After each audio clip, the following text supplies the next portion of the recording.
Okay, good morning, everyone. Sound check.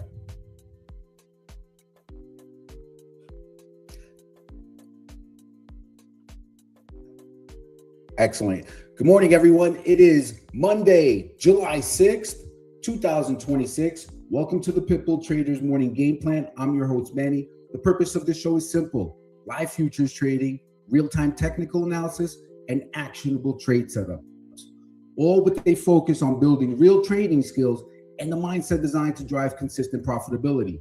Every morning we come in with the same goal: build out the structure before the open so that we're operating in alignment with the day's dominant forces. Not guessing, not chasing. All right, team, let's get into the charts. Let's build it out. First thing we're going to do is we start off on every Monday. We're going to start off with our higher time frame. Just take a quick glance at the weekly chart. There's really not much to discern. We've been trading in this balance, really bookended by this 7,400 low and 7,600 high, with the spike being below 7,400.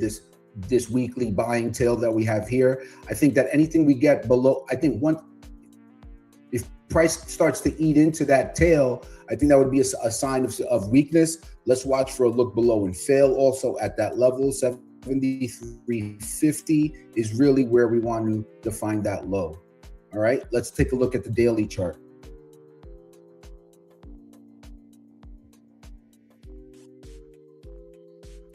All right, so on the daily chart, we can still see that 75.50 coming in, right? This is our 73.50 coming in here with this spike low where we spent, where it was really rejected, if you think about it, right? So price dipped below it on the, let's see, that was June 9th. And then June 10th, we closed at the low. It was again rejected. Buyers bought it up, and we closed right back above 73.50 on the 11th. All right, so let's keep that in mind. Let's make sure we have that framed out in our narrative for today. 73.50 low, and more importantly, heading into this week, there could be a scenario where we test it, or maybe we back test into that zone, as well as I think we have to monitor this 74.90 high. Remember that was the hourly trend change. Let's take a look at the 4-hour chart.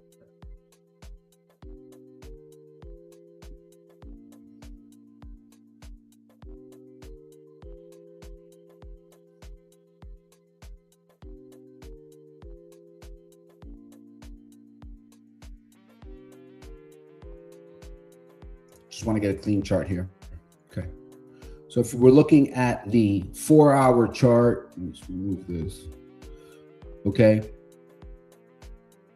Remember that 74.90 was what would signify to us that this downtrend, this hourly downtrend, flipped from a downtrend back to balance, right? So I wouldn't call it an uptrend yet. I would just call this a balance at highs, marked off by 73.50 at the low, 7,600 at the high. Okay. Here on the 4-hour chart, we could definitely use 74.90 as a downside reference, and that was Thursday's low came in at 74.79. So let's monitor that as well. Yeah, I think that that's kind of, but we really cannot call it until we below 50 and price demonstrates accept there. Let's build out our most bullish scenario, the most bearish scenario, and what we would need to see for our beloved trap trade.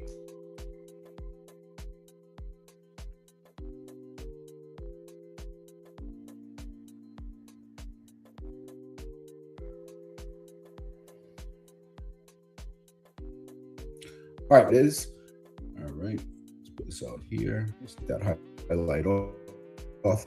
All right, so the most bullish scenario I mean, it's pretty simple here, guys. We have yesterday's high. We also have the overnight high. Okay, so what we're going to be what I'm going to be looking for is an acceptance back above. So if we get above the overnight high, even this 74.6, let's see, 74.65. If we can get above there, right, get above the overnight high, and then starts to show some acceptance up, and we get a move higher. I think while we're trading above 74.65 to 74, so we get up there, if some acceptance, if it moves with the momentum, then it's onto the upside and we can get 93.75. All right, let's talk about the bullish trap trade. For the bullish trap trade, pretty much the same scenario, right, where we would come up above the overnight high, right, chest 74.65, and then if we don't see any acceptance and overnight high starts to act as resistance, or maybe even 74.65, right? At that point, we can start looking at short scalps to the downside. We can start thinking about moves down to value area high at 74.95. All right, there's the opening bell. We'll talk about the most bearish in a minute. Okay, the most bearish scenario has us trading below value area low. If we get below value area low, if we get below the overnight low, I think at that point it would signify some serious weakness. Okay, if we can get below there, the overnight low, and any retracement that fails to hold, that fails to reclaim the overnight low, that fails to reclaim value area high, I think that the value area rule would come into play, right? So the value area rule states that when price trades outside of the prior day's value and then re-enters that value area, typically what you're going to see is price extend to the opposite end of value. So that would be a great setup just simply because of the range and how low value area low is. There's a 70-point spread between the two. So that would be great. That would be a great opportunity for a short trade. Let's take a look, make sure that if we get below the overnight low, we could probably even test as low as this. Maybe we come up and we test the settlement at 75.43. Maybe we test 75.49.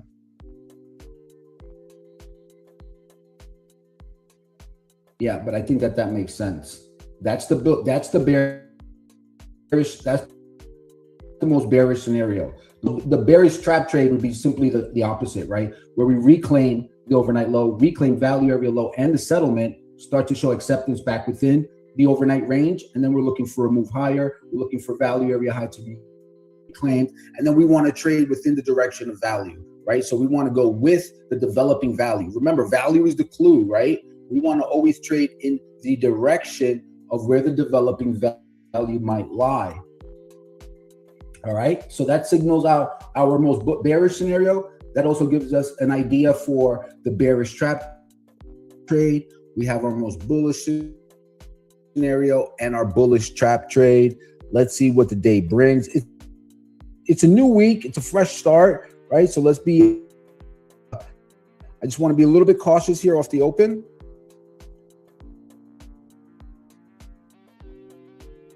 In terms of volatility, what we're seeing for this week,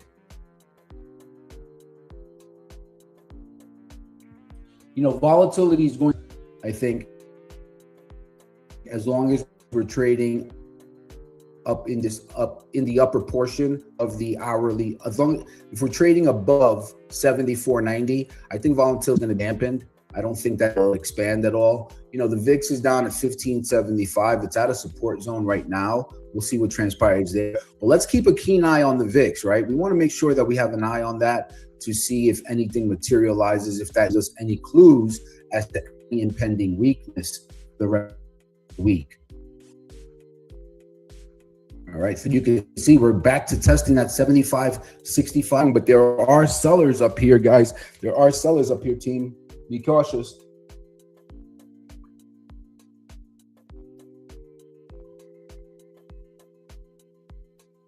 All right, switching over to the trade chart.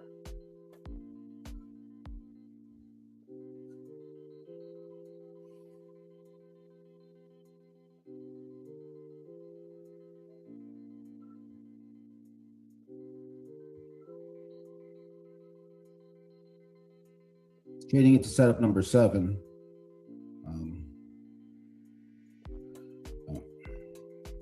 Don't like the high here though. It's going to be sit tight here.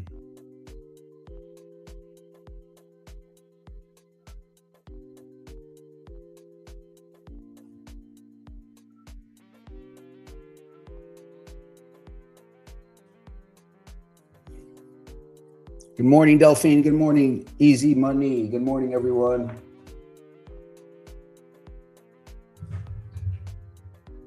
Hopefully you guys had a good weekend. We had a wicked rainstorm. Thanks, Easy Money. We had a wicked rainstorm last night. It was about 1 or 2 in the morning, and it was just it was incredible. Like it was just so loud. It shook the house, thunder rattling. It's pretty cool.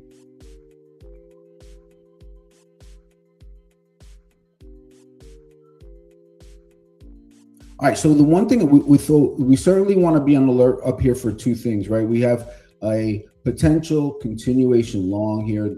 The price is coming up. It's testing. Now it's back testing 65s. So let's see what that materializes into. And remember the context from last week, right? Yes, last week we saw a lot of the first move was not the right move. So if we opened up with significant weakness, it ended up that the market went on a short covering rally, and vice versa. If we opened up with strength, that strength phased out and died out into the mid-morning afternoon session. So that's one thing we want to be mindful of heading into this week, is that, remember that the market likes to handle old business first. And typically what you're seeing off the open is the market handling the overnight inventory, right? So if the overnight inventory is long, or if the overnight inventory is short, you're going to typically see a correction of that inventory in the first morning session. That's why I like to wait for the initial balance to form out.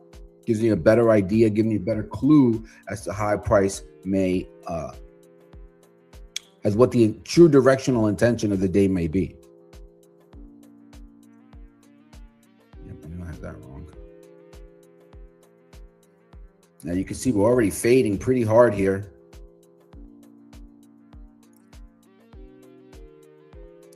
Cautious right here. Maybe we get a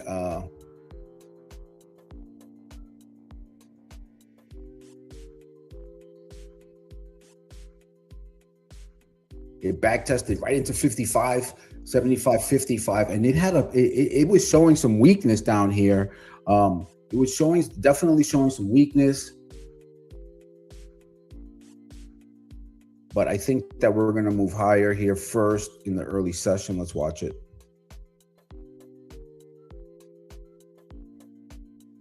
You can see we traded down to 75, 55, bounced 5 or 6 points already. Only 18 contracts came off at the low. And what I was noticing in the pre-market was that there were a lot of tests lower where it wasn't noticeable in the candle prints, but in the order flow, although price wasn't moving that strongly, the sells seemed more weighted than the buys.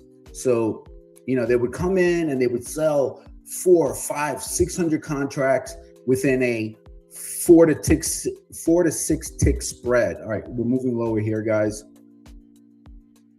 We're coming off the setup number 7. So I'd like to see a break. I'd like to see a break below 54, right, for a short trade.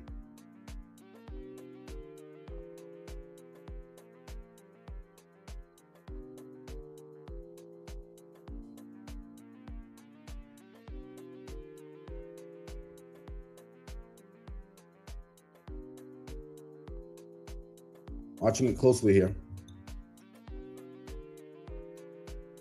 It's kind of a big candle to sell, but again, really good order flow tells here.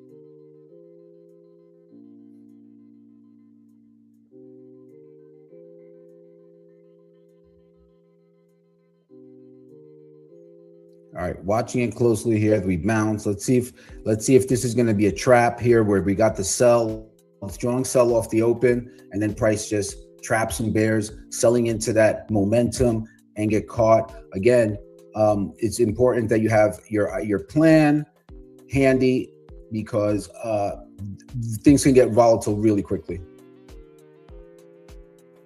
Yep, you see, look, right back up to the upside, testing the 24-hour VWAP.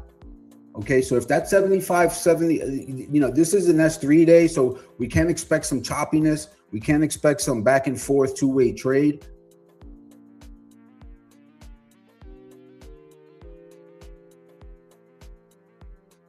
However, remember where we are on the higher time frame, okay?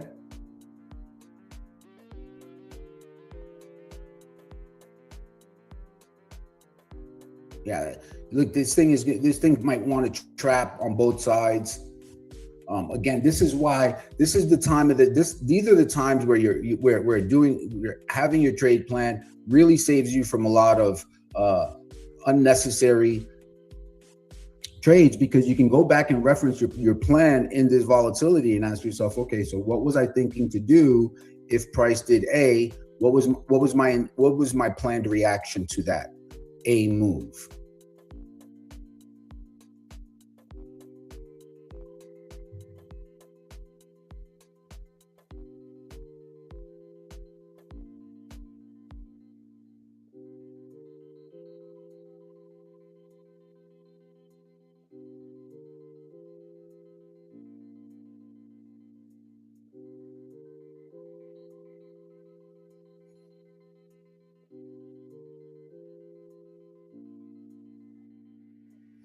So I think what we have to add, I think what I'm trying to figure out here is, since we are above value, since we are above Thursday's value, before I place a trade today, I'm going to ask myself, is the market accepting these prices or is it rejecting it, right? So that goes back to the market profile.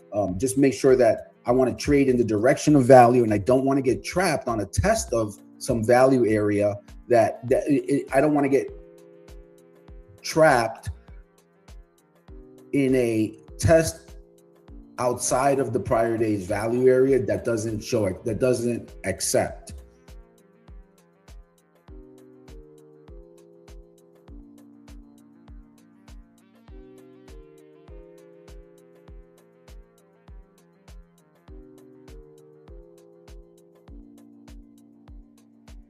Okay, so but thus far we back tested the open, we back tested the 24-hour volume point of control and VWAP, and there was a rejection there thus far. So that's hell. Okay, in terms of where we are to Thursday's value, we are trading, just in Thursday's value, so not really much to discern there. These wide, wide, big candle prints are going to yield a move here. You would think. It seems pretty thick on the sell side.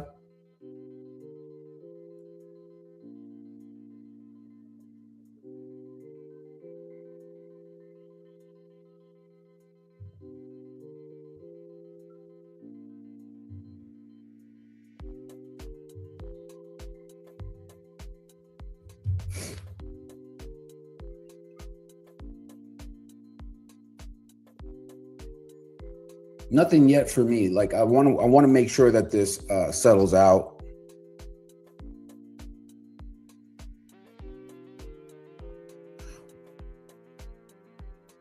One of the things that I want to be cautious about, that I'm always cautious about, is when I have a bias.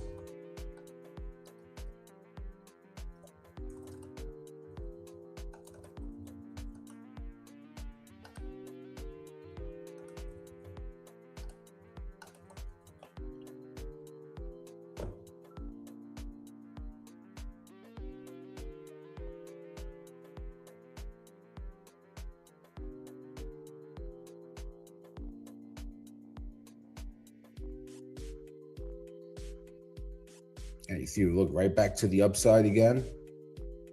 All right, so we're pretty choppy here. got these big prints, and thus far price has gone nowhere. It hasn't breached the overnight high, and it hasn't been able to break this micro balance low at 75.55. So I mean, people who are chasing the breakout got stopped out. People who are selling the dip got stopped out. Yeah, this is a pretty gnarly open here. Just be cautious. It looks like it wants to trade higher and retest into those 75.74, 75.71. Again, but when you have these types of open, so for me, this is a typical open where I want to sit on hands, right? So we get these really big, wide candle prints, right? We get the first 5-minute print has a 13-point range.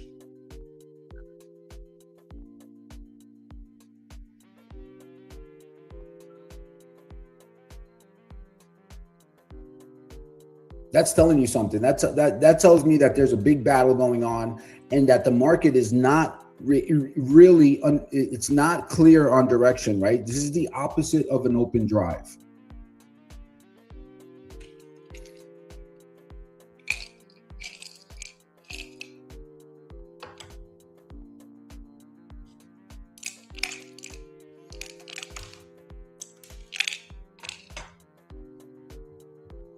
I'm sure taking vitamin.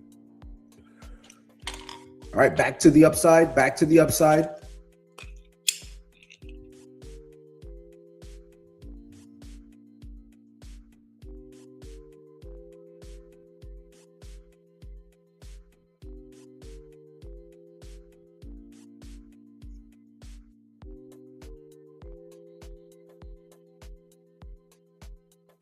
Let's see if they get the push higher.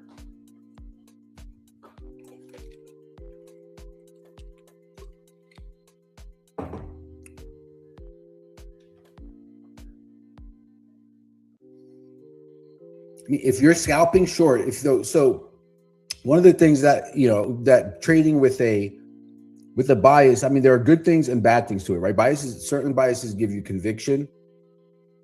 And a bias gives you a game plan. You stop reacting to every tick. You know what you're looking for. You're looking for a certain move, and a bias helps you stay patient, because instead of chasing every move, you wait for your setup to align with your thesis. And so a bias can also improve your risk to reward, in that if you are patient and you are willing to let conditions align for your entry. But a bias can also blind you, right? You can, if you're not cautious with it, the market doesn't really care about your thesis or your opinion. If the evidence changes, your bias should change along with it, and always have that kind of like that line of delineation. Now, mentally, it's hard. It's harder to release a bias, right? The difference there for me is trying a trade twice versus trying it 3 times, right? That's where the rubber meets the road in terms of the tactical engagement that I want to stay away from. I want to be able, the best traders can flip their trading or their execution with the market on the drop of a dime, despite their bias. So when you start looking for information about your opinion, when you start looking for evidence that confirms your bias, as opposed to being open to objective observation, you get in trouble. And there's a fine line between having conviction and refusing to admit the market has changed.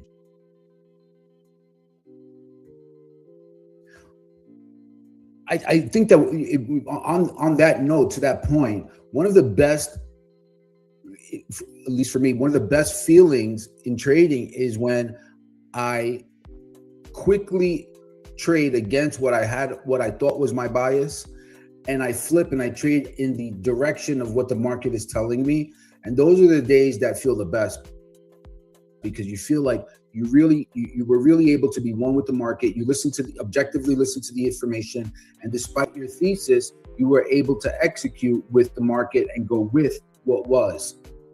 I think that's one of the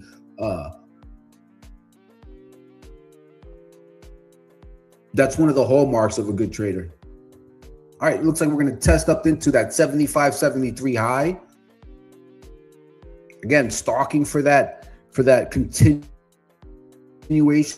above there, as well as being mindful of a look above and fail. But so far we opened with quite a move higher that was negated and moved lower. And now we're right back to the upside, but real fair. We opened up at 75.62. We traded as low as 75.52, and now we're just right back to 75.67. So really not much to discern from this open.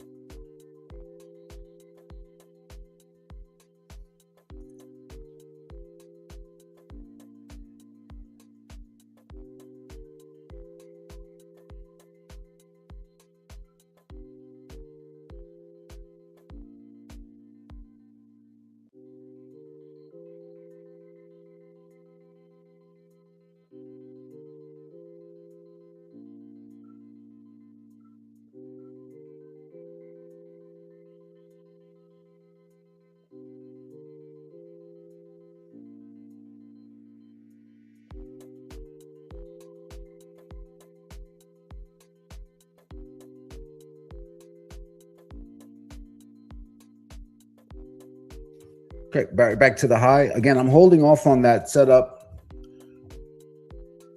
I want to see the conditions align in terms of order flow. I don't see that yet.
chopping around. We're not really going nowhere. I mean, even for myself, I have a valid setup here, and I'm hesitant to take it simply because of the context. The context is everything, right? Anybody can have lines on the chart.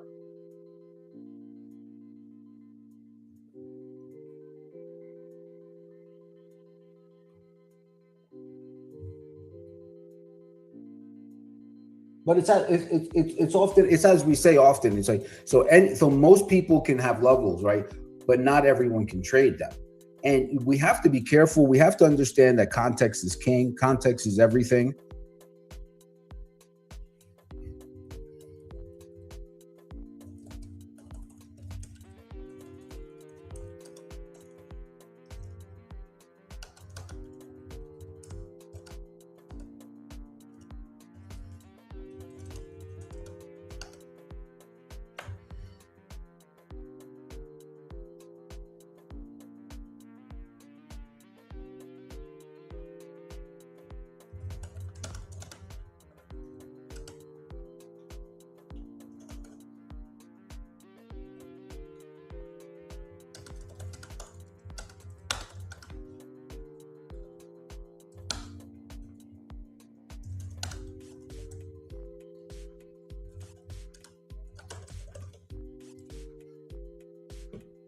Okay, further weakness here. So it looks like we're getting some another one of those choppy sells.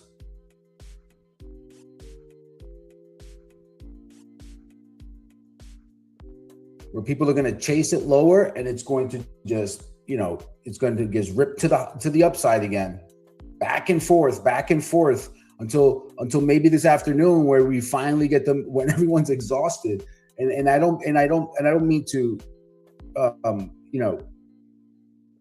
I don't want to be facetious about it. It's a pretty big, it's an important thing, but it just has not gone anywhere. Price is just simply right here in this range.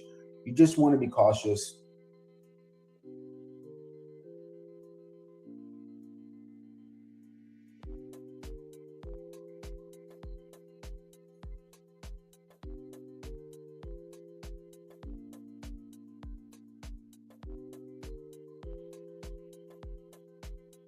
When price keeps rotating back and forth, the market is telling us something. There is no agreement on value yet. So if our job is to ride the coattails of the larger traders, the larger funds, people who are actually can move price around, then that is our job. There is nothing telling us here that they are in agreement one way or the other. Today's 20-point back and forth may feel boring, but balance often comes before imbalance. So remember that. The longer the market accepts a range, the more attention the more attention you pay to the eventual breakout. And this isn't an environment for home runs, right? If you're trading inside of this balance, take quicker profits, trade smaller size, stay disciplined, don't overtrade it, adjust to the market. Don't expect the market to adjust to you.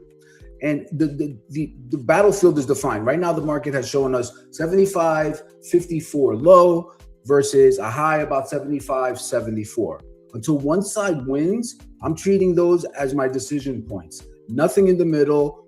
Let's wait until those edges. If anything, the trade is, if you're bearish, you're trying to fade the edge. You're waiting for price to break above it, show some weakness, come back into the range, and then you try it there with your stop above, the local high. And if you're bullish, then you're doing the opposite. You're waiting for price to break below the lower range, 75.54. You're looking for it to stop in that direction. You're looking for it to reclaim that 54 low, get back into that range with acceptance, and then you're looking for an entry with your stop on the opposite side. Remember, patience is a position. Sometimes the best trade is no trade. And I know that sounds boring. I get it. But every tick doesn't deserve our capital. Wait for acceptance above the range or rejection from the extremes before becoming aggressive here. It certainly doesn't make for anything too exciting in one way or another.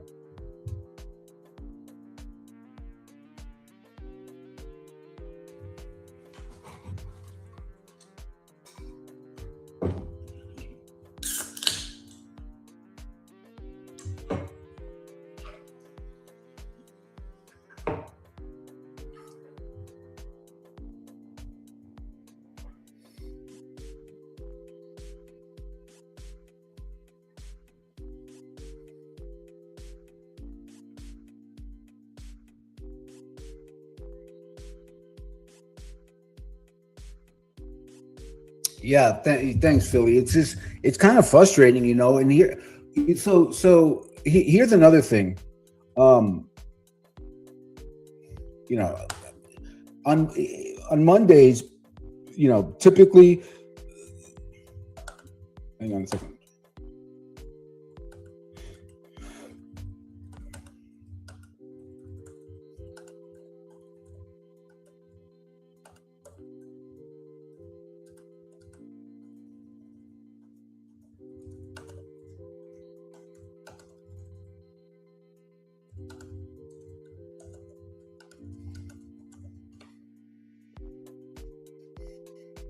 Let's see what does that high look like? Hang on. We keep bumping up into that 75, 71.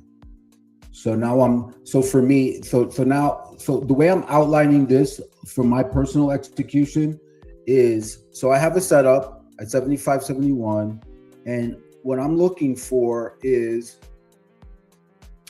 so what I'm asking myself is, will I fade it on the touch, or am I going to wait for it to get it back above and do what I just mentioned, wait for it to come back in, and then look for that move down, entry here with my stop up here somewhere?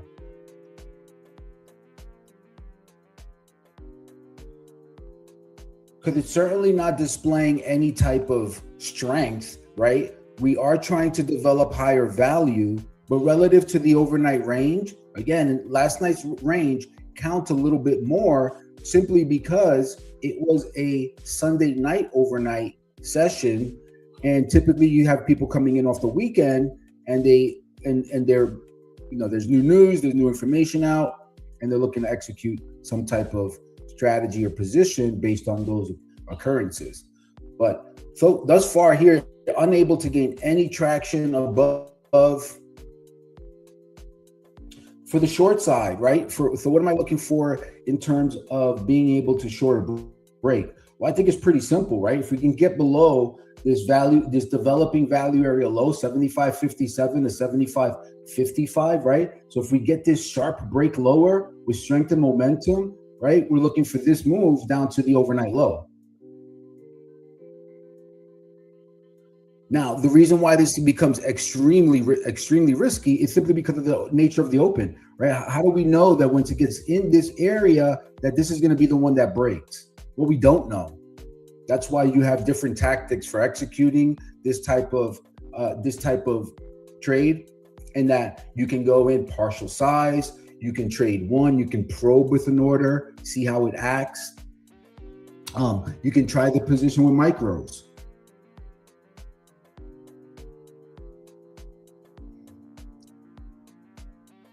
And remember, a few things to remember on a Monday.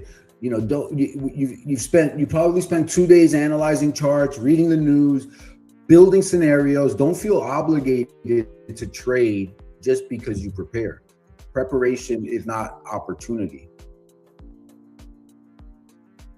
The first hour often tells us more than the entire weekend of analysis can, right? Watch how the market accepts or rejects. Is it in balance? I mean, right now what we have is essentially a market that is going nowhere, right?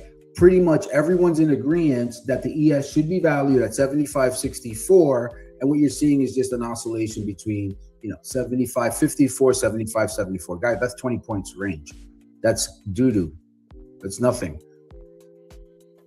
If there's ever, ask yourself this: what would the day look like that I'm a pro trader? I've been doing this for 50 years. What does the day look like that I don't trade? Close your eyes and take a look at that.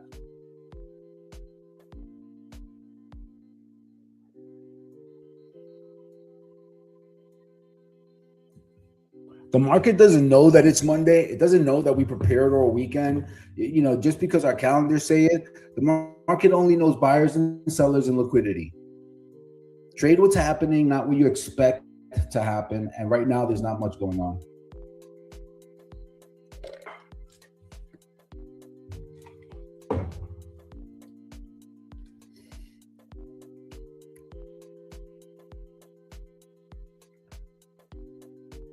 And remember that, hey, this is just one day, right? There's going to be just a full week, not abbreviated. Missing a mediocre Monday trade It's far better than forcing one when you think about it from a weekly perspective.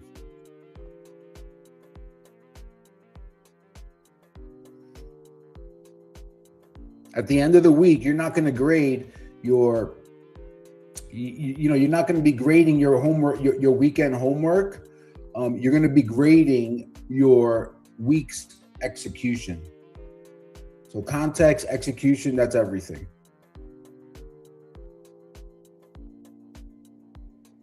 I wish it gave us more. Trust me, it's way more exciting when there's something good to trade. Like Friday, like Thursday was exciting. I mean, Thursday was pretty cool. Thursday we had some pretty good price action. I mean, even though it was just like us, pretty much a move lower in one direction. We did have some good opportunities.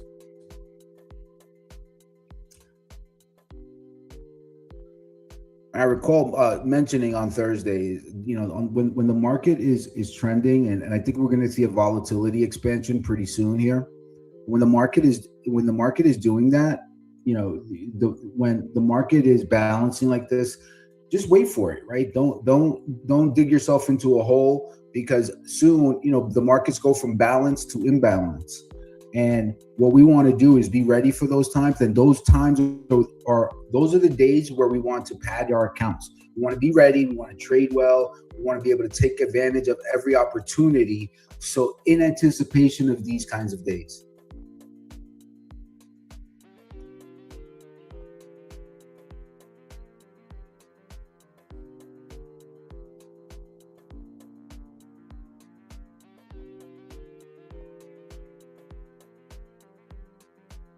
Oh my God, this is so boring.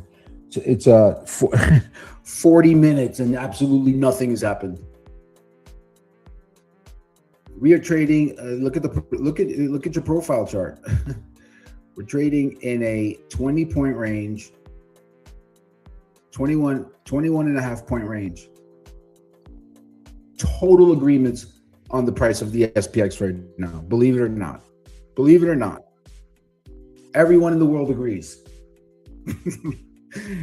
Everyone in the world agrees that ES is valued between 75.52 and 75.74. Boring AF.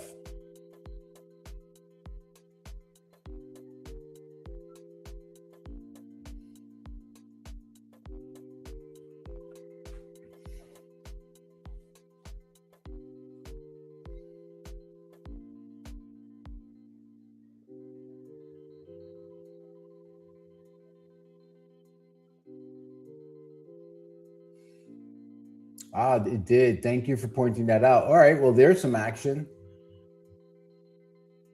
It looks like, yep, NQ has swept over its overnight high. Let's see what that does. Russell's weak.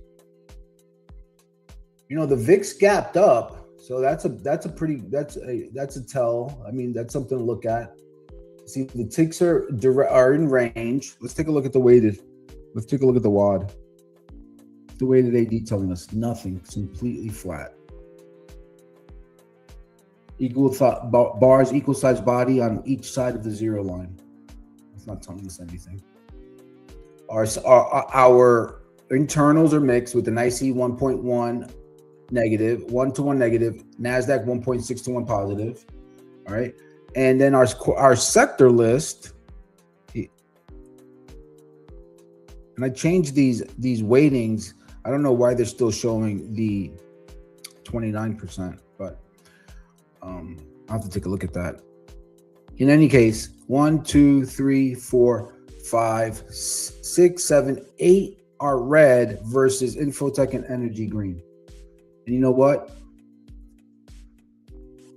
Technology has enough weighting to keep the ES up in terms of, say, if we're seeing sector rotation and technology is up because it's weighted at almost 33% of the SPX, that's 1/3. It does have enough weighting to keep the SPX up, even though the rest of the market may be weak. or at least keep it in this choppy range that we're seeing. Let's see, NQ's retesting that overnight high. Here's ES's test.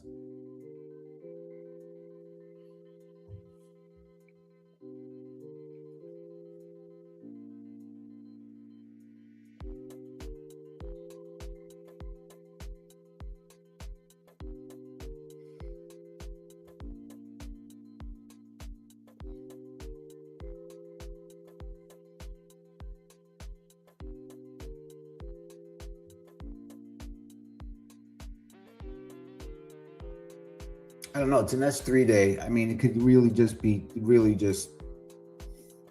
chop. Maybe perhaps we end the day with a 35, 40 point range.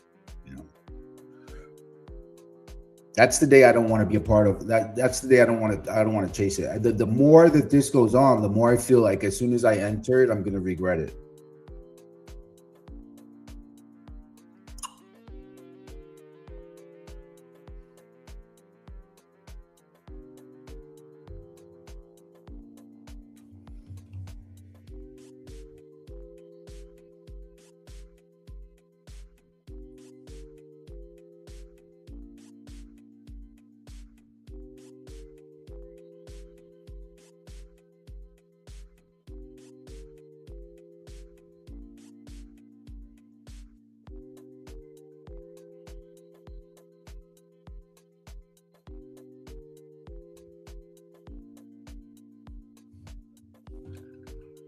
Another retest. We tested up as high as 75, 73 quarter, and now we are retracing.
All right, another pullback from the 75, 71s.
There's just no urgency here. If buyers were in complete control, they'd have already been pressing higher. If sellers were in control, we would have been lower. There's just lack of urgency, lack of information.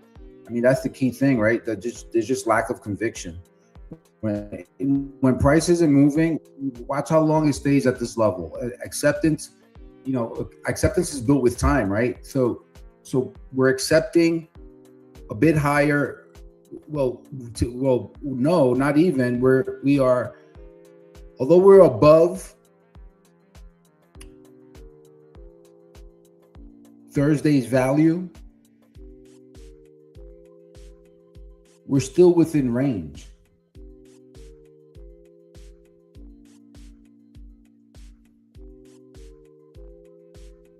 This is where it really tests us, right? This is where the market really tests us and forces us to be disciplined.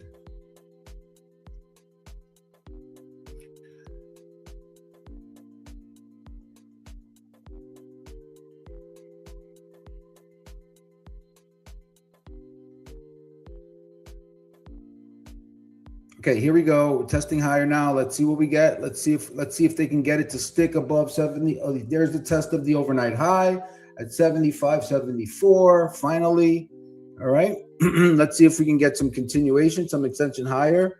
However, I'm still a little bit cautious. Every move here is going to be doubtful now, simply just because of this context.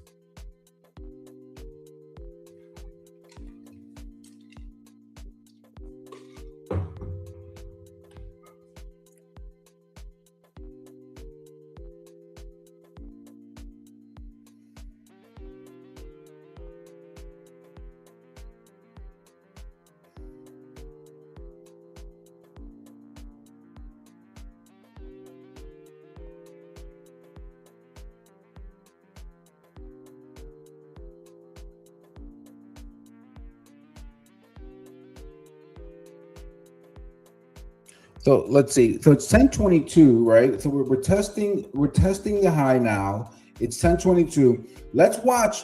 We have 3 minutes left on the smallest time frame that we can reasonably use, which is a 5-minute. Let's give this 3 minutes, see where this bar closes. See how far it can extend higher, and then see where it closes relative to its open, and also relative to the overnight high. Gosh, I wish this gave me something better to talk about. Sheesh.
$75, $77, $75 is our high.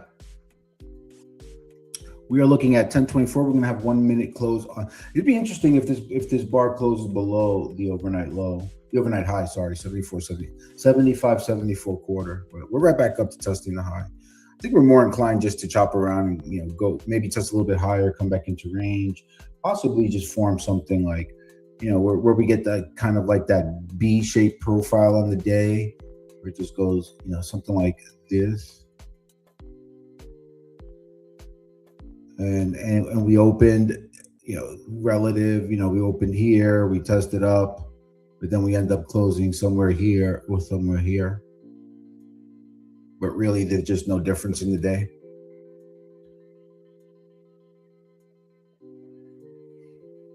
And probably, so there's going to be an afternoon trade. On these types of days, there always is.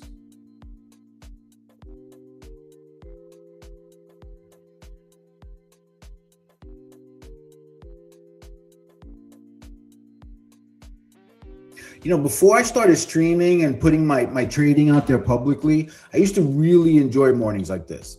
If the market was chopping around, I'd get up, grab another coffee, scan YouTube, and answer a few emails, maybe read some research. I didn't feel this pressure that I had to be glued to the screen. It would actually give me the excuse to take a few bars off, to look away. And you know what? Those were often some of my best trading days. And why? Because I wasn't trying to manufacture trades out of boredom. One of the biggest misconceptions in trading is that professionals are constantly clicking. They're not. They're constantly. They might be passively observing, but I doubt they're constantly clicking. The market doesn't pay you for screen time. It pays you for recognizing when conditions are in action, when conditions are actually favorable. It's not what we have right now.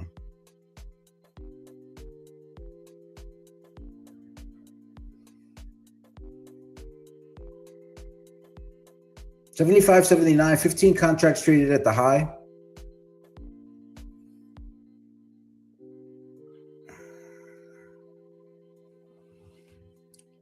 So what would get me, where's my next valid setup? If I could do a look above and fail here at the overnight high.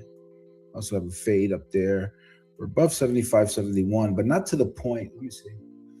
75.25, 75, 71. Yeah. Kind of like that 15 up there.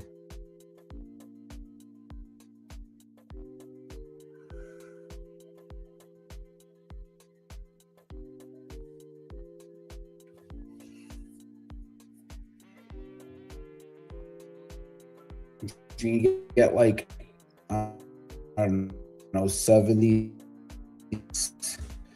Let's see if you can get a favorable delta. Nicely internals just flip. You can get 77s. I don't know. Kind of feels forcing it.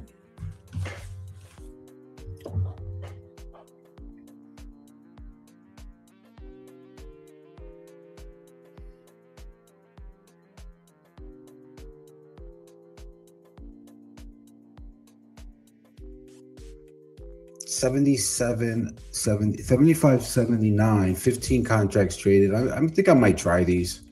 I don't know. Maybe I probe with one contract. It's an hour, in an hour since anything has materialized. Yeah, it did. It sure did.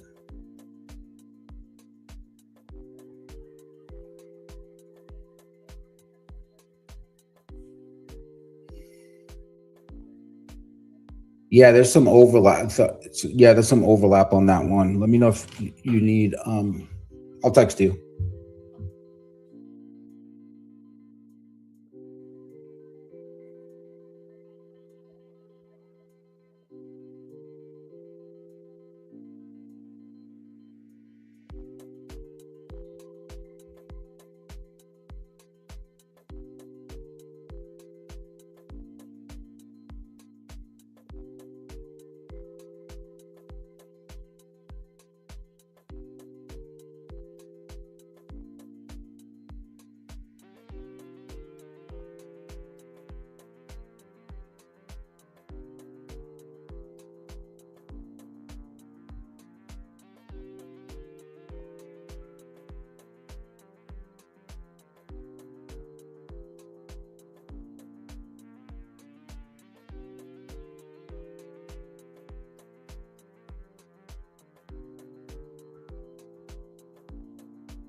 Let me see if I can find the day.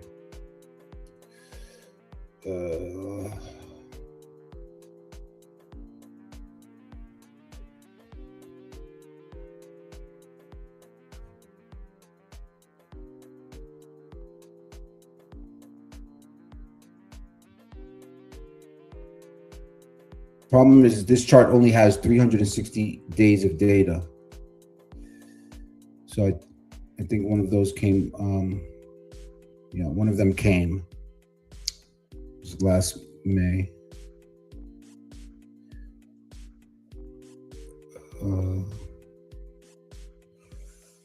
Yeah.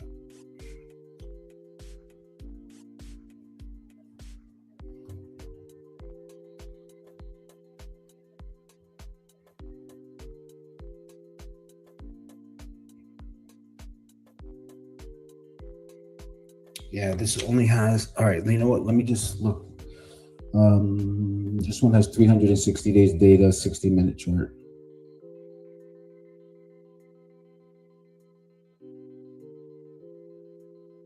We keep an eye on price action here. Okay. Okay. I'm short some future. Let me see. I'm short some futures here. If I can get a fill up to, like, I don't know, 75, 76. I'm wrong above 75, 78, 79.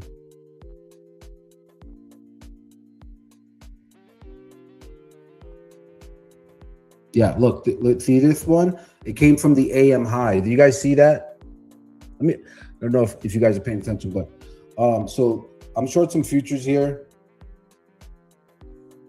So look, you can see here on this S3H day, we did the overnight. We chopped around for 4 hours. Heads up. Heads up. This is why it pays to take notes, guys. Look, we chopped around on this day. If you guys are watching, we chopped around on this day for essentially for 4 hours before the break came. And look, we went from a high of 74.10. We ultimately traded a low. That was a 65-point break. It was on May 7th. That's the only example I have on this chart because it only goes back 360 days.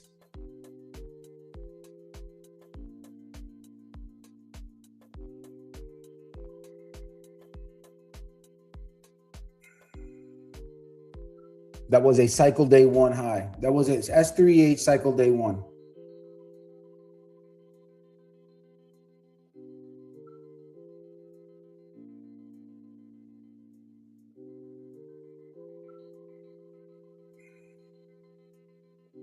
All right, I hope you guys got something out of that. That's important. All right, I'm short some futures here. I'm looking to add, see if I can get a favorable fill on the ad.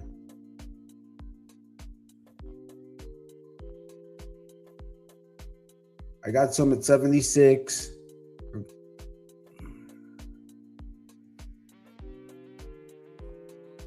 if we can get a back. Let me let this bar close, and then I'm looking for a back test of the overnight high that failed, 75, 74.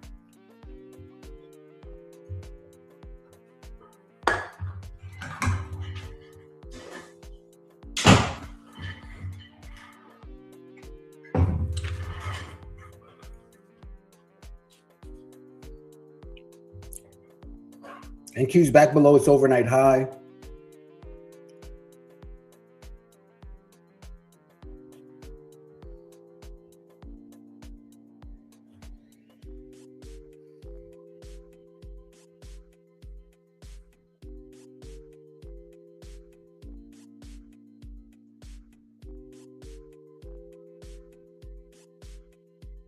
I'm going to be really tactful with these. I have 75, 76 right now.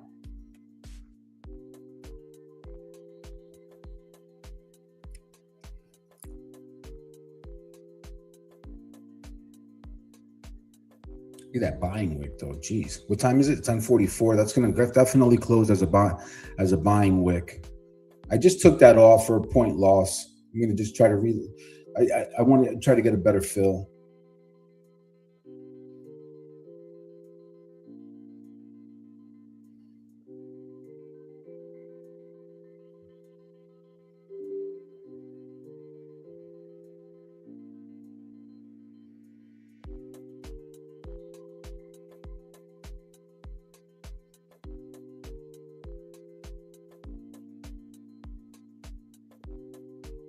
Okay.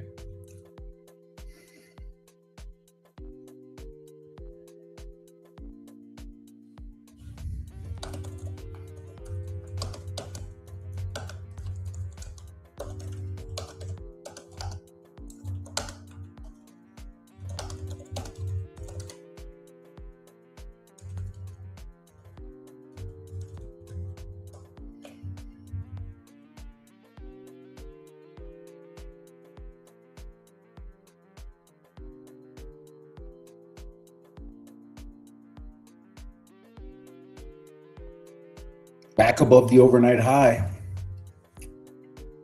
That negates the thesis.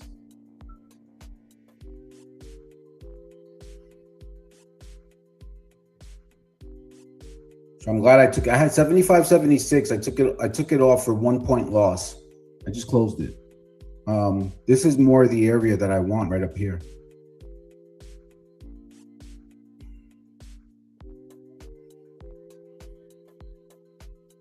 All right, short again. Just probing up here. See if I can get something to stick.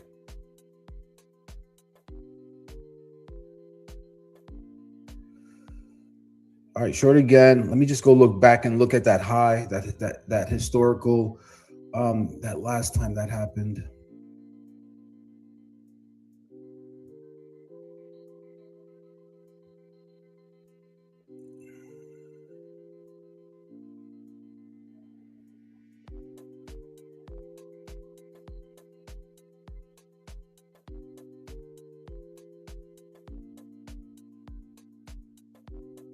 Yeah.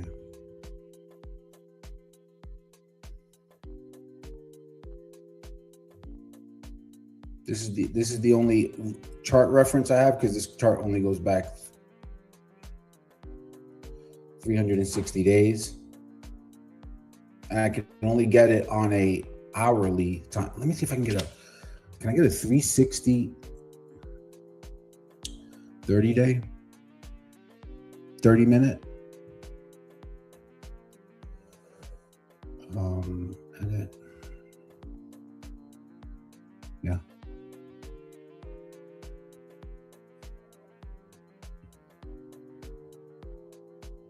No, I can only get it 30 minute. I can only get it 1 hour.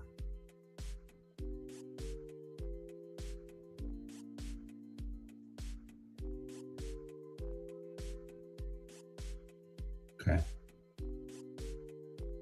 All right. Well, so I can only get it on an hourly chart.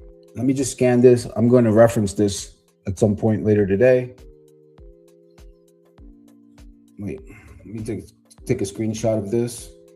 I have a feeling I'll come back to this chart today. I have a feeling I'll reference this again later today.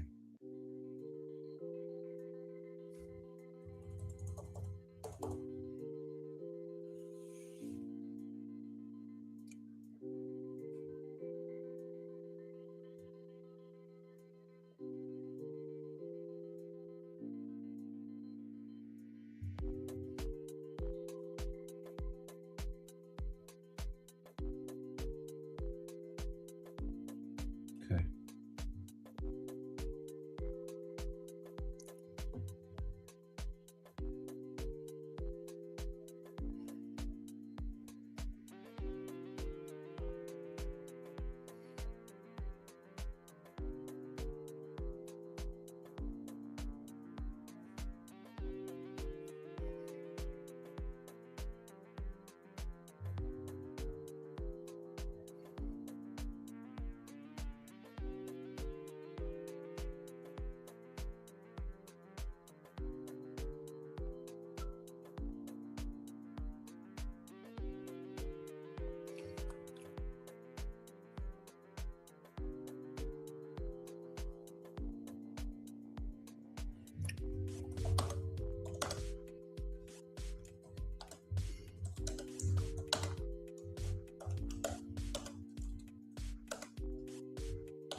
Back above the overnight high, showing some acceptance. All right, I just took that one off for a 5-tick loss. I'm willing to stand aside. I'm just, like I said, I'm just going to be real tactful about this.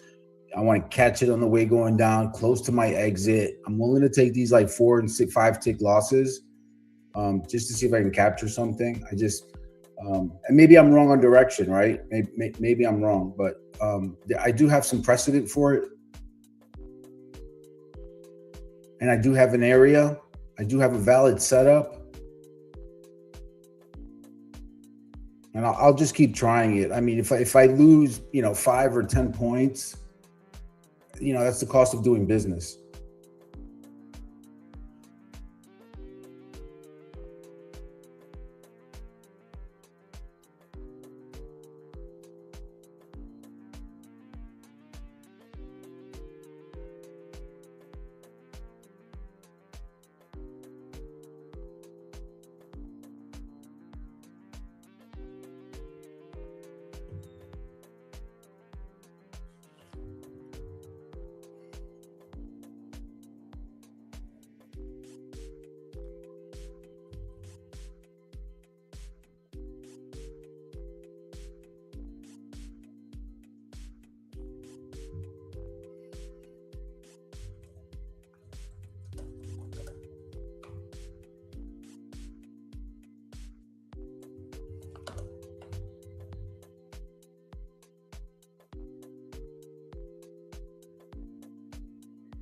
I'm short some more at 78, trying it again.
Yep.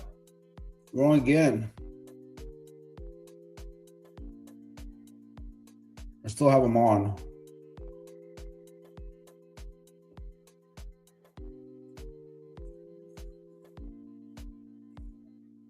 What time is it? 10:54. This will be the last time I try it. Take out that high. I'm going to just revert. I'm just going to shit can that idea until later on today.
I mean, if you've watched me long enough, you know you've seen me lose trades. That's never going away. Losing is part of trading. I think having a good thesis is what's important. Execution matters more than outcome. And so, good trades lose. Bad trades also win, conversely. So judge the process, not the P&L. I think I'm getting in closer to what we have as a pivot. I'm a little bit above my area by about 5 points.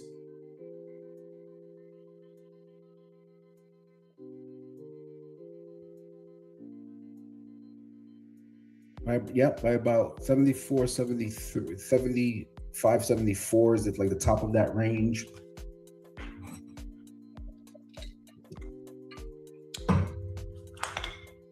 See what plays out.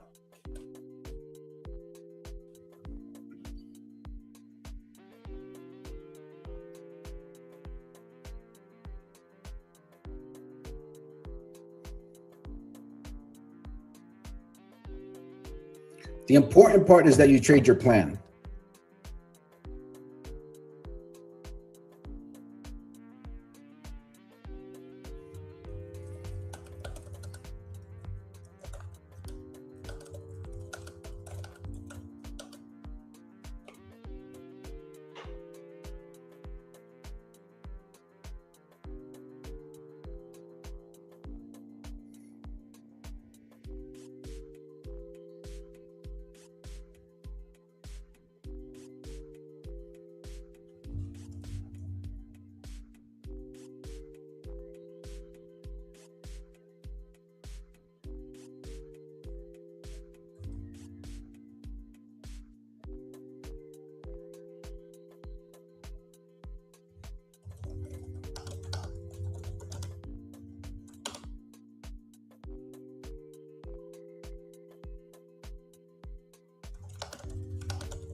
Yeah, it looks like I'm cooked on this one. I think you're right. What am I going to do? Did I talk myself into a bad trade? Thanks, pal. Appreciate it. Yeah, maybe. Maybe I just talked myself into a bad trade. I went and found the confirmation bias and everything. Yeah. Oh, boy. Yep. Hey, you never know, right? I mean, no,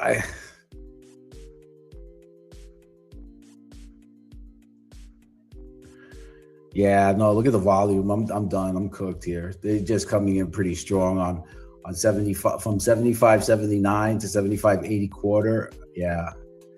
Nope. I just closed it out. Yep. Yeah, it didn't work.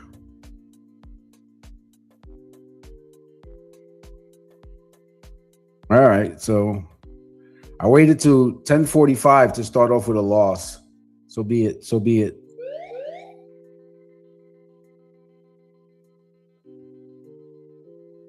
Yeah, I'm not going to do that again. That's for sure.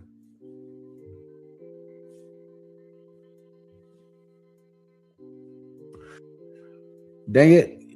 Yeah, it happens. Whatever. So how could I have better done this? I don't know. Like, let me see. Let me think about that. Maybe wait for high ticks. I don't know. I mean, look at the VIX now too. I'm just noticing. Look, we 12 contracts at the high. Maybe this is gonna take second time the charm.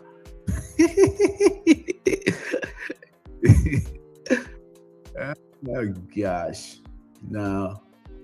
I want to get in close to my exit because it's so dang risky, right? I'll try them here at 80, 75, 80. Yeah, give it another shot. Why not?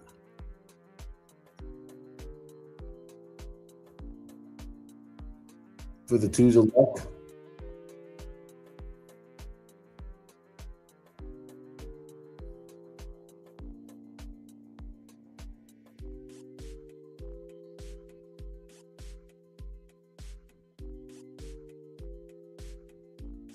Nah, I don't know. No, I haven't done it yet. Just feels wrong.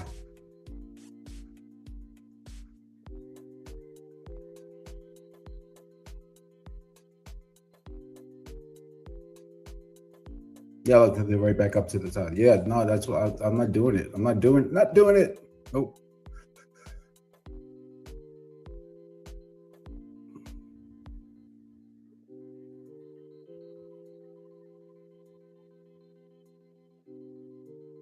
Yeah, like so if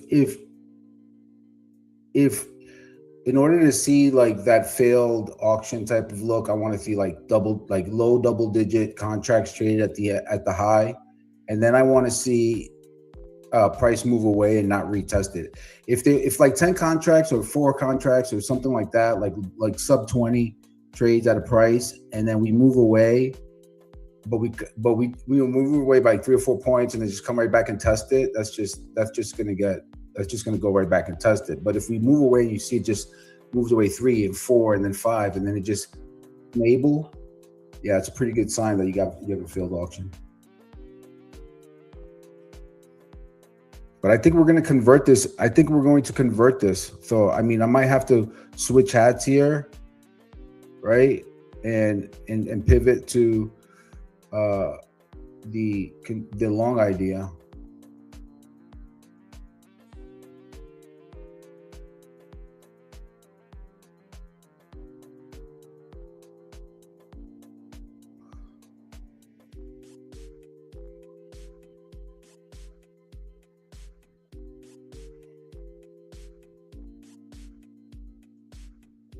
I hate being on the wrong side of things.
Now we're just hanging out the high.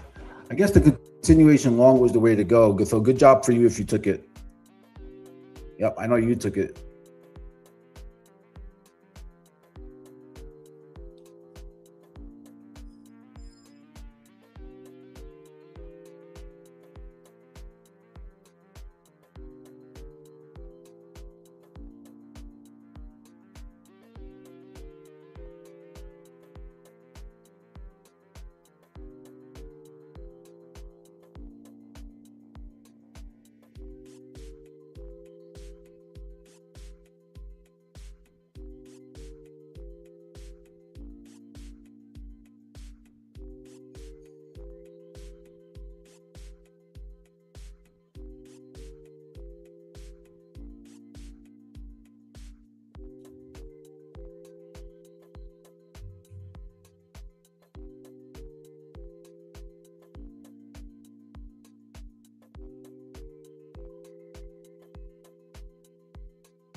So I'm starting off with that. I think I lost what?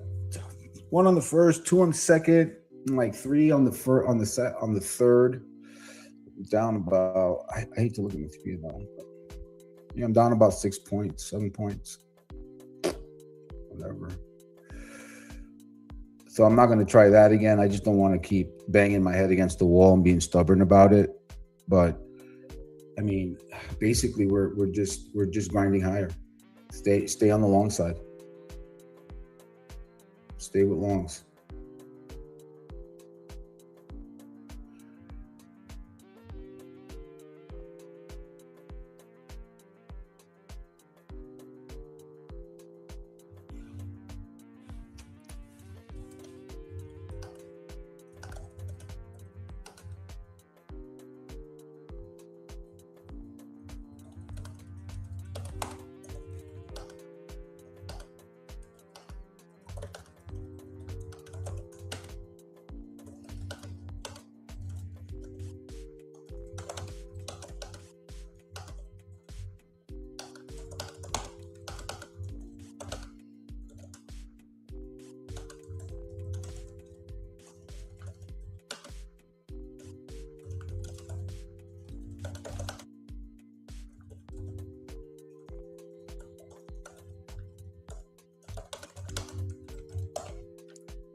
So twice I tried to short this market. Twice I got stopped out. And you know what? The question is, would I do it again? So, there was some precedent for it. The setup fit my plan. I was a little bit above my area, but, good process that still doesn't guarantee a good outcome.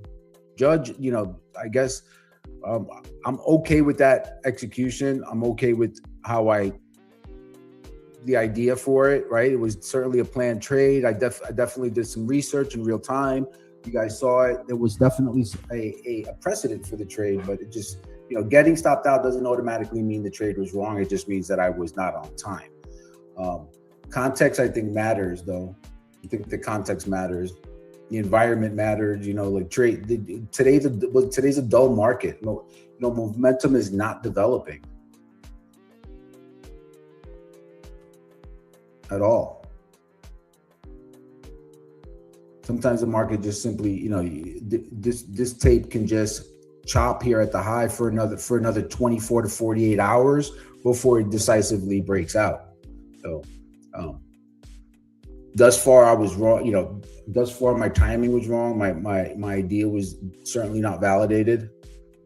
But again, the market doesn't owe me any move just because I figured out that's because I have a thesis. Today the setup, the precedent, I think I managed the risk pretty good on that. I definitely wasn't shorting any break. I shorted the first time on a what I thought was going to be a look above the overnight high and fail, and then I shorted it again like at 78, and my stop was 81, so I was risking like 3 points, which on the ES is really low. But no participation, no validation of the idea. That's trading. You're going to try things, they're not going to work out, period. One of the trades that's hardest to avoid is the trade that's technically correct, but contextually wrong. Does that make sense? Whereas you have the support, you have the resistance, you enter at the level and everything lines up. It's just that the context of the day doesn't align with your thesis. And that's a big difference maker for me, in that knowing the context and trading with the context is, that in my opinion, matters more than trading a technical setup.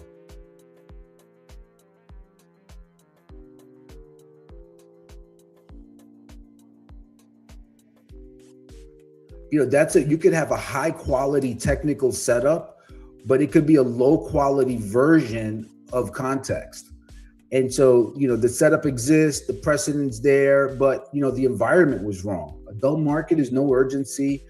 Sometimes a B plus or an A plus setup becomes a C trade because of the context. I think that one of the yeah, agreed, Greg. You got to put your hat on. Yep. And so part of being a really, I think a good trader is one that comes prepared. I think a great trader is the one that has a superior read on context, because when you really think about it, that trader knows when to size up. He knows when to limit his risk. He knows when to not short a dull market. So I don't regret getting stopped out. I don't. The one thing I do wish I wish I had a better read on context. I wish I would have understood that again, it could have sold off and I would have been a genius. But in the dull market, it's hard to take a fade. But if I had to do it again, I would do it just like that, right near my exit, right? Where you're wrong, you're risking what? Handful of points. I mean, typically a typical acceptable risk on the ES is going to have to be 6 to 8 points. I knew it might take more than once. I only tried it the first time. I tried it with one contract, the second time with one contract. So those were 2 point losses, 2 points of loss. And then the second time at 78, I tried it with 2 contracts. That's one, my sweet spot is 4 to 6 contracts. So definitely kept the risk under control. So when I reflect upon it, that's in my opinion, that's how I could take a loss and still feel good about it. That's a good loss.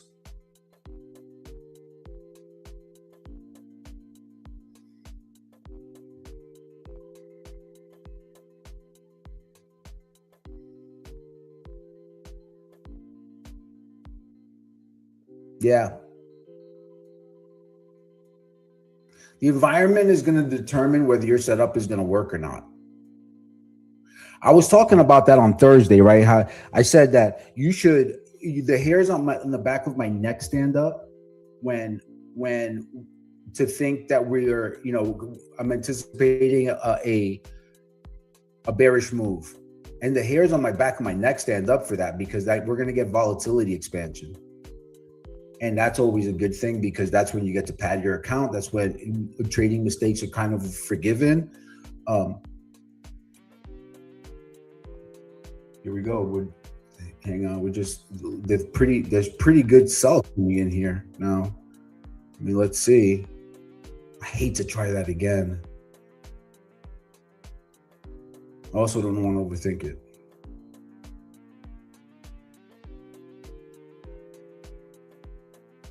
Yeah, you see, look, it's wicking already. So 14 minutes, it's 11:14. That 5-minute bar is going to close on a buying wick. I'm not doing it.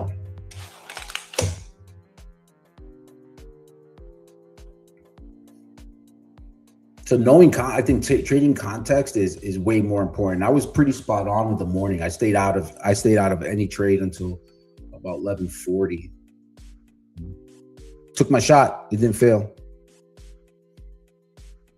Yeah, Delphi, maybe we get something after the European close. Typically with Vega, you're going to see a Vega expansion after 11 a.m. It's more 11:15. So we'll see. That's kind of when Vega resets.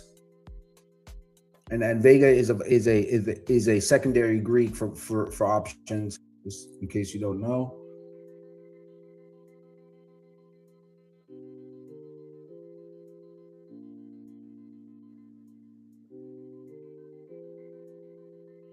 I always want to review those trades, review the good ones and the bad ones, to know if I'm operating from I always want to act like I always want to trade and behave and conduct myself as a professional. And so I always like to review my stuff, review my work. I don't want to. I don't want to act like I don't want to trade as a rookie. I want to trade as a professional. And so I always tend to go back and review it and make sure that, because there were times where I review my trades and I'm like, what the hell was I doing? And so just going through that, I just walked through my mental review with you guys because it's so boring. There's nothing going on.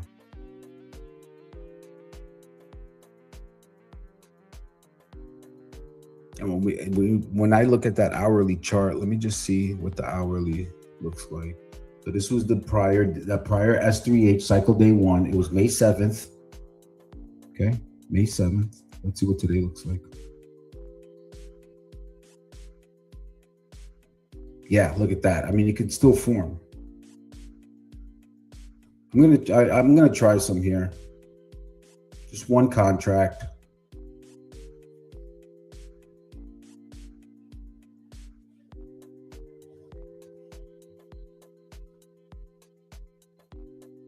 Just because I see the speed of what they're coming out. So starting at 75, 80, 50, down to 75, 78, 50, 194, 163, 440, 433, 66, 226.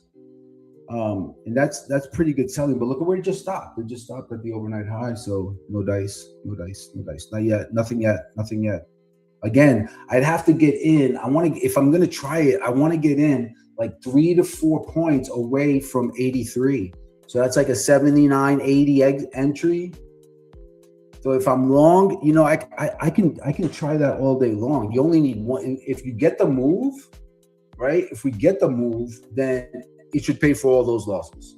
And if you nail it, one of the things I failed to discuss is, if faithfully we can get one contract in at 75, 80, 75, 79, 75, 78, right? And then we get the break. So the reason why I'm looking for that is, so say I get the break down below, back below the overnight low. Let me redraw this, right? So overnight high is here, right? If I have one contract in from around here somewhere, right? And I get the break on the inevitable retracement and I add another one, you know, my average is up here. And I like that. Like that's, you know, because I'm only going to ever add to a winner. And that's one of the reasons why I like to add in that fashion is like, hey, just get one on. And then if the move does materialize, if we do get, say, this, what I'm looking for, I have one on from around here, from above. Wait.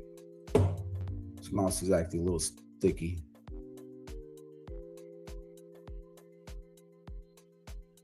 Right, so I'm looking for this move down lower. If I have one on from up here, from above resistance, looking for it to fade back, then I add one from in here. Right, my stop is going to be a local high. My average is going to be above the local high. You only need one to do that. Or relative to your position size, right? So 2, there was a time that I only would trade. There are times where I'll only trade 2s. Where I only start with 2. Typically, if the market's more volatile, we're getting better moves, I like to start with 2 because I want to be able to scale one quickly.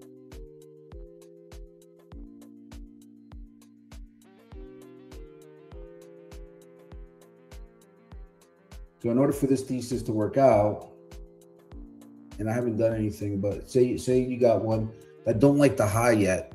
Another way to execute this is this, right?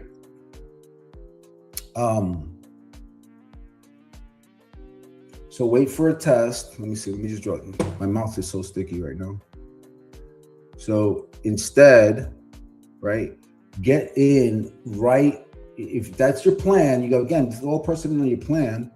Hang on. Let me get one here.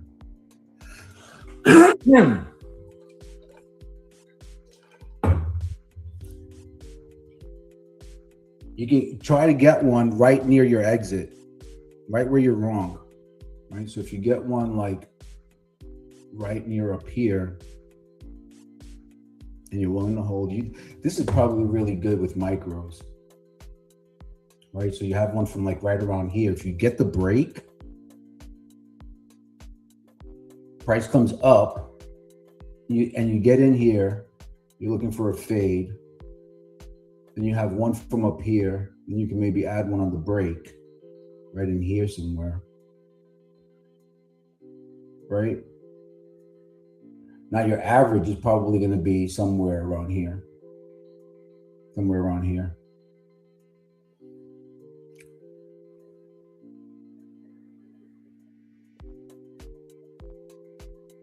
Yeah, and then if it retraces like on a move like this, then you add like two or three. You add like two or three into this move here. You add like two or three, and then you're taking that top one off from up here. You're taking that one off. That's going to have all the juice in it, right? Then you take, say you're in 3 contracts. Then you take one off, at this support, right? You fit your trade, your scaling one, right? And that's going to be the best one, so that's the first one in. But then you're just looking for maybe a little bit of more of an extension. But if it comes back in on you, right? If the price retraces from this support area, then you just take so you got 20 points, let's say on the first, then the second one you get 5, right? And then you move your stop at break even, or keep the original risk on above the local high and see if it sticks. That's a way to, try to manage the average and manage the scales to keep you in the trade. If you have to have an idea and a thesis that you're trading. It does. So one of the things, what I'm hoping to say is it doesn't have to be linear. You can work around your position, trade around your position.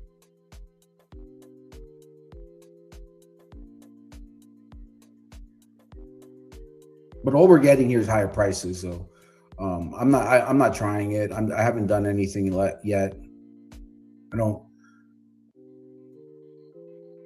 In fact, I cannot try it until and that's what I'm going to stick to. I'm not going to try it again until we get to lunch high.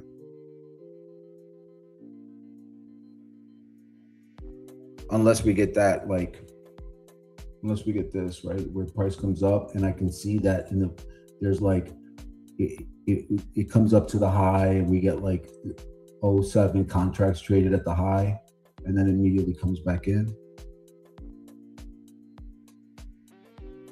I'll stay flexible, but I'm mindful that I've already tried to trade this area and I didn't get the response.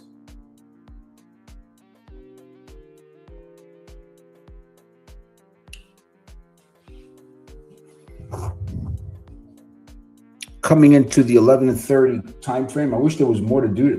I wish there was more to mention today. But hey, you know what? So one of the great things in terms of one of my mentors used to have this saying, and his saying was, he used to say, "Rope follows expanded." So what that means is he would say that after the market expands, it tightens up like a rope. Right, and rope is weaved pretty tightly. So the opposite is true as well. So after you get a tight coiled day, the next day you typically see a range expansion. You typically see volatility expansion. So maybe that's the case. And at the end of the week, we want to turn around and say, hey, we didn't waste all our bullets on Monday and spent all day Tuesday and Wednesday making back those losses. Just to put a week together, it took us 2 days.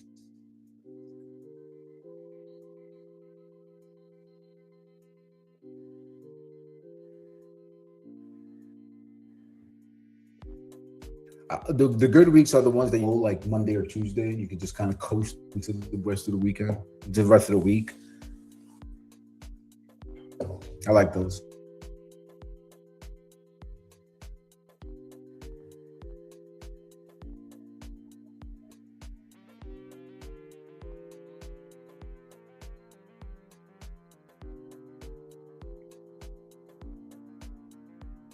This is a retest of 70 of the continuation long setup here. I just realized that. Holy shit. Yep. There's a scalp long there. For sure.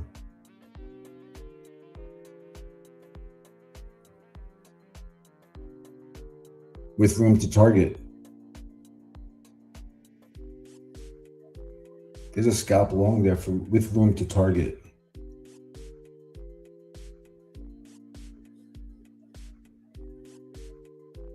Dang it. I missed it.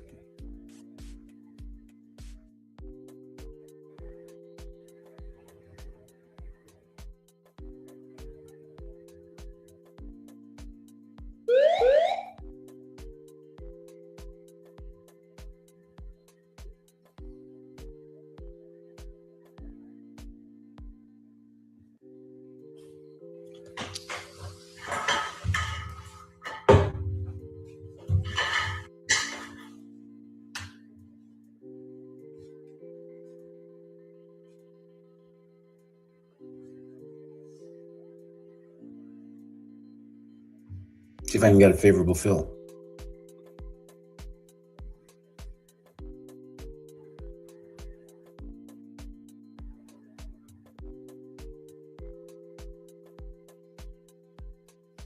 It's holding that notch at 75.8375.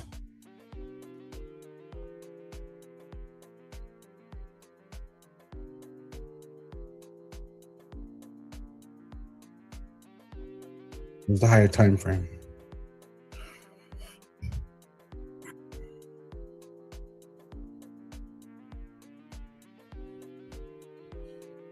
Yeah, with room to target 75.93. Yesterday's high. Look at this bar. I can't believe I was selling that. That's dumb. Oh, God. All right. No worries. It didn't work out. Let's see if it holds at 75.83.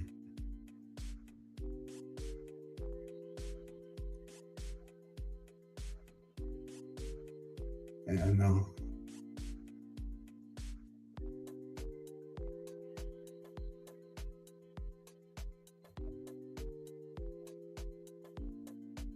Here's that test of 83.75.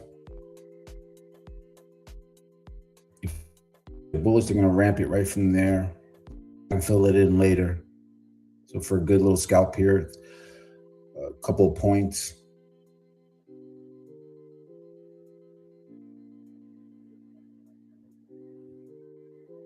Anyways, now though. Oh, wrong chart.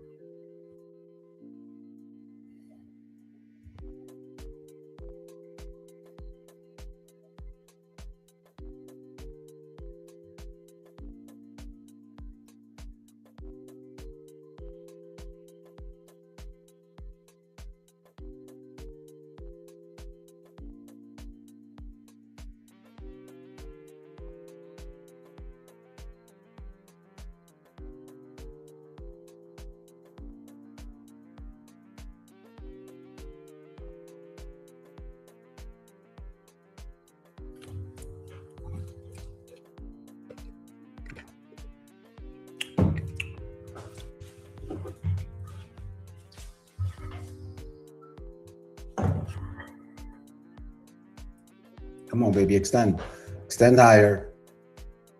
Don't stop now.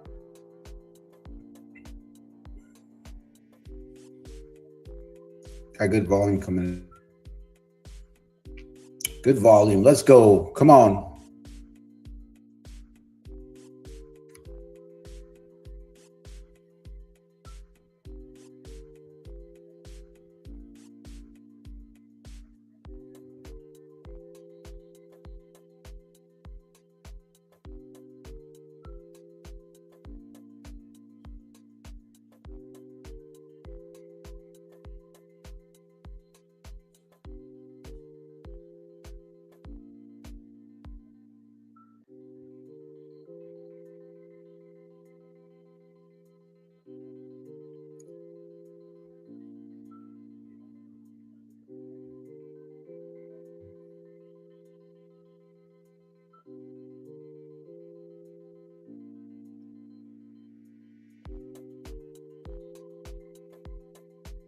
Boom, got it. Got the first one, +5 on the first one, +5 points on the first scalp from 83.75. Finally, I get to ring the register today. Let's look, looking for 5 on the second on the ad at 90.50, at 90 actually, should be 90, manual. And then I'm looking for 95 on the last.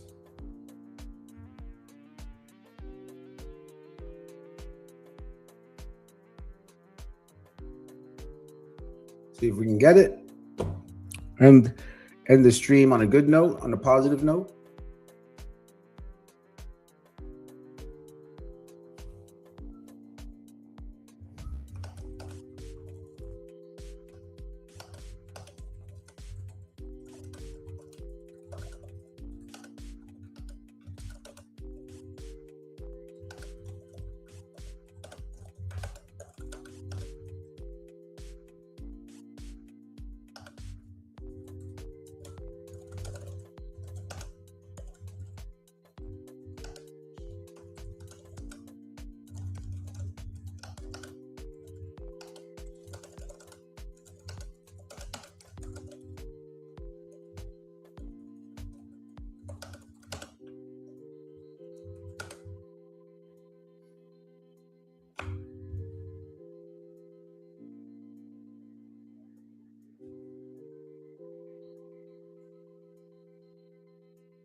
$75.89 is our high with 10 contracts traded up there. Let's see if we can. I don't want to see price get too far away from there.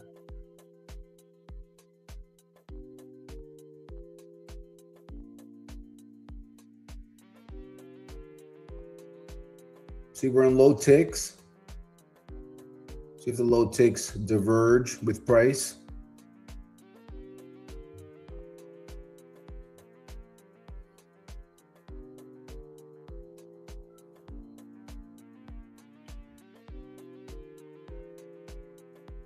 Managing the scalp really tight. Again, it's just a scalp.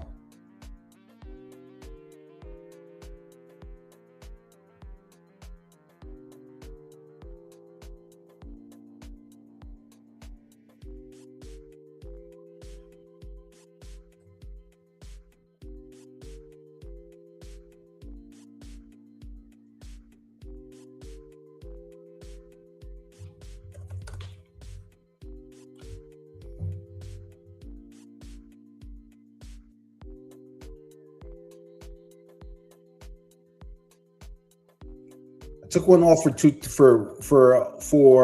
3 ticks. Let's tighten it up. It's coming back in on me. I don't want to just because of my the poor location that I have, poor trade location I have here.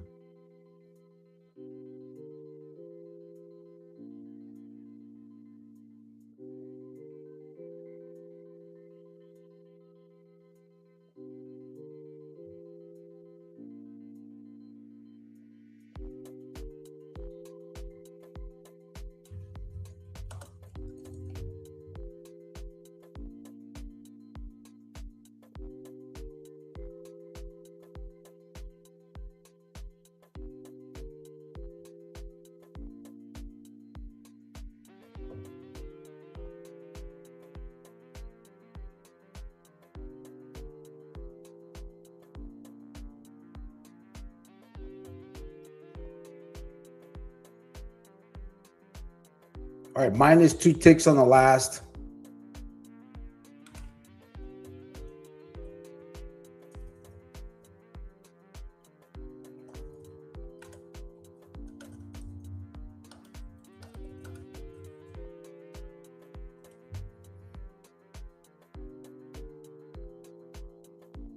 So this is exactly what I was talking about, FaZe, about the thing at the high, 75.89. We had 10 contracts traded, right? And then immediately we went back up there and tested it and then faded back away from it. right? So typically what you want to see there is you want to see that 75.89, say we fade to 75.85 and 75.84, but you want to get right back to it, right? You want to get right back testing it 75.88, 75.88.50, right? 75.89. You want to see that. You don't want to get away too far away from it. Right now, we're right at that threshold right now where you want to see it turn and kind of get back there. So the reason why I exited, just because of, I'm just executing some risk management here, right? I got 5 points on the first, plus 2 ticks on the second, and then I minus 2 ticks on the last. I'm just managing that position just because of my poor trade location. Not looking to hit a home run here. I'm just looking to execute a scalpel based on the momentum. But now what I want to see is like if we keep failing to test that 89, right? If say we go up now here at 88, 87, and we just start fading back, that's going to start telling me something, right? And maybe I reverse back to my old thesis. Who knows?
So pretty good. I feel pretty good about that, though, that I had this short thesis and I was able to stay mentally flexible enough to reverse and take the long.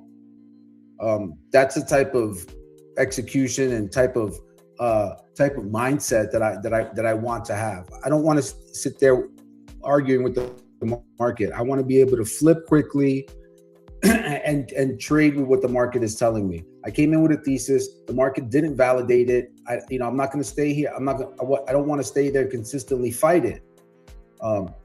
My first opinion doesn't have to be my final opinion. Being wrong isn't really expensive. It's staying wrong that gets expensive. If you tried the short, it didn't work. The market told me something new. I listened, I flipped, I got long, scalp complete. It wasn't really the best trade of my career, but it was more about executing that mental flexibility.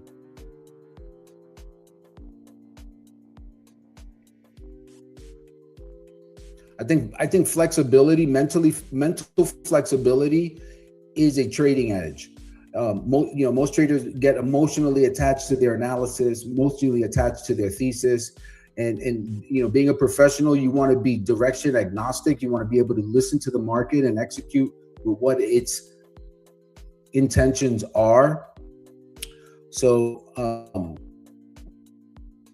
yeah, I was pretty happy about that one. I had a bearish idea. The market disagreed. I changed my mind. That's not inconsistency. That's just being a professional.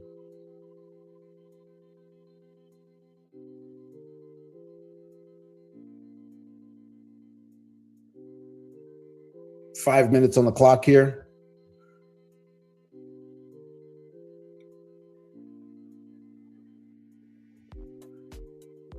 I have to trade the market that's in front of me, not the one that I was dreaming about this weekend.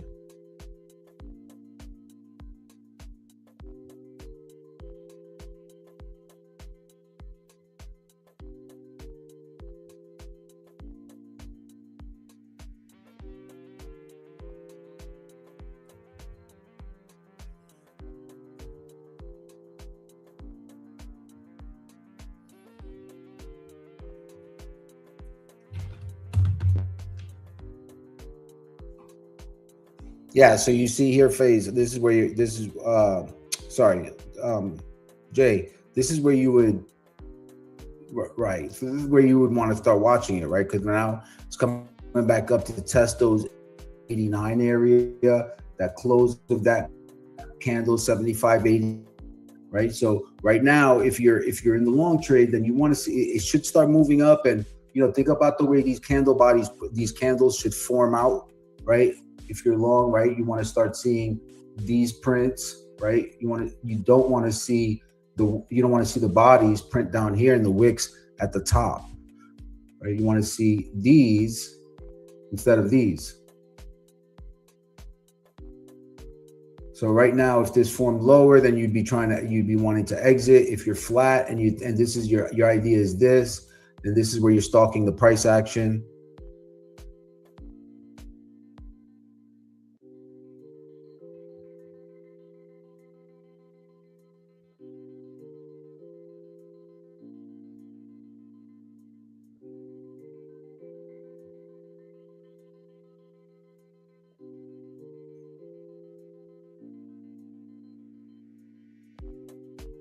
And there's no, and so again, and just to that, Jay, there's no wrong, there's no, again, there's no right or wrong. There's, what does your trade plan say? What's your read in real time? And are you willing to take the risk? There's nothing to feel bad about. Being wrong is something we have to get comfortable with. Don't stay wrong.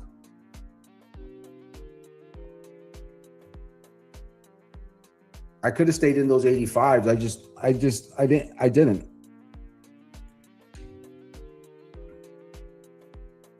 But I like the mental flip, though. I like that I was able to mentally pivot there. All right, guys, that's going to wrap it up for me for today. Ran over a little bit on my time, but I was hoping to get something good to execute. Just didn't materialize.